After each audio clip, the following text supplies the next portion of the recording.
Anaitwa Angel Di Maria. Hapa nimelitamka kwa maandishi ya Kispanyoli, lakini ukisoma kwa lugha ya Kiswahili wewe utamuita Angel Di Maria. Ni kwa nini nimemkumbuka Angel Di Maria? Ni mchezaji sana ambaye ukiangalia kwenye ulimwengu wa kandanda, huyu mchezaji analipa fadhila sana.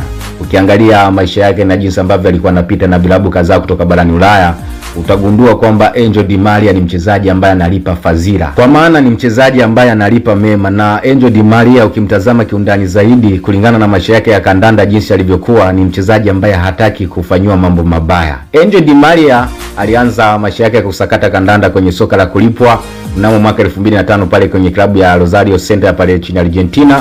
Mpaka mwaka 2007 alikuwa na klabu hiyo, ambapo mwaka 2007 hadi mwaka 2010 alijiunga na klabu ya Benfica kutoka pale nchini Portugal ama Ureno, ambapo akiwa na klabu ya Benfica alifanikiwa kubeba kombe la ligi ya Ureno mara 2, kombe la ligi kuu ya Ureno mara 1 mnamo mwaka 2009 hadi mwaka 2010, na hapo ndipo aliweza kung'aa, akaonekana na akavutiwa zaidi na klabu ya Real Madrid kutoka pale nchini Hispania. Alijiunga na klabu ya Real Madrid mnamo mwaka 2010 hadi mwaka 2014, ambapo hapa alicheza zaidi ya misimu 4 ndani ya klabu hiyo, na akiwa na klabu ya Real Madrid alishinda Copa del Rey mara 2, akashinda Super Copa de España mara 1, akashinda UEFA Champions League mara 1, lakini pia akashinda ligi kuu soka pale nchini Hispania La Liga mara 1.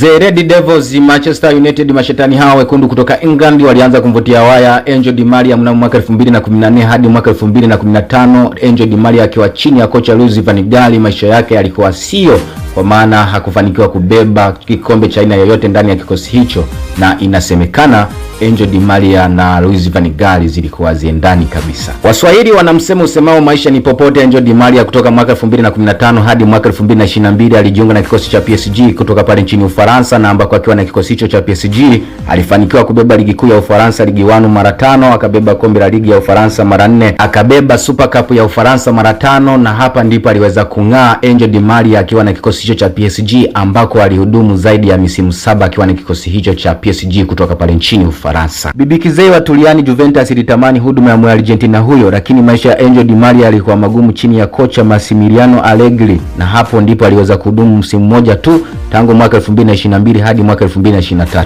Maisha ya Angel Di Maria yalipokuwa magumu ndani ya kikosi cha Juventus, Angel Di Maria alikumbuka waliomtambulisha soka la barani Ulaya, ambapo alirejea tena ndani ya kikosi cha Benfica mnamo mwaka 2023 hadi mwaka 2025, ambapo akiwa na kikosi hicho msimu huo alifanikiwa kubeba kombe la Super Taça Código de Oliveira. Hii ni sawa na ngao ya jamii, kwa maana inamhusisha mshindi wa ligi kuu soka pale nchini Ureno na mshindi wa pili. Ni kama Angel Di Maria aliona umri wake umesogea. Kwanza alifanya maamuzi ya kustaafu kandanda ndani ya taifa lake la Argentina. Atakumbukwa zaidi kubeba kombe la dunia mara 1 msimu wa mwaka 2022, atakumbukwa kubeba Copa America mara 2 msimu wa mwaka 2021 na mwaka 2024. Takwimu zake ndani ya taifa la Argentina zinasoma ya kwamba amecheza jumla ya mechi 145 na amefanikiwa kuifungia jumla mabao 31. Licha ya kwamba Angel Di Maria alistaafu kucheza kandanda ndani ya taifa lake la Argentina, kwa sasa anaitumikia klabu ya Rosario Central, ambako ndipo alipoanzia maisha yake ya kandanda. Takwimu zinamuonesha Angel Di Maria amecheza zaidi ya mechi 700, amefanikiwa kufunga zaidi ya mabao 200. Na hii ni E14 Media, langu jina naitwa Enoch Nestor Joseph